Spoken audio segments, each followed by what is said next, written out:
بسم اللہ الرحمن الرحیم۔ آج کی حدیث مبارک فقراء کی فضیلت، جامع ترمذی حدیث نمبر 2353، سنن ابن ماجہ حدیث نمبر 4122۔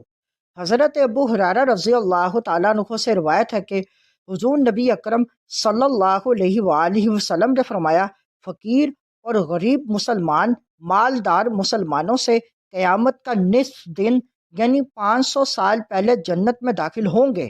اس حدیث مبارک میں فقراء مسلمین کی فضیلت بیان ہوئی کہ وہ امیر مسلمانوں سے 500 سال پہلے جنت میں داخل ہوں گے، اس لیے کہ مالداروں کو حساب کتاب کے لیے میدان محشر میں روک لیا جائے گا۔ ان سے سوال ہوگا کہ مال کہاں سے حاصل کیا اور کہاں خرچ کیا، جبکہ فقراء کے پاس مال تھا ہی نہیں جس کی وجہ سے روک کر سوال کیا جائے۔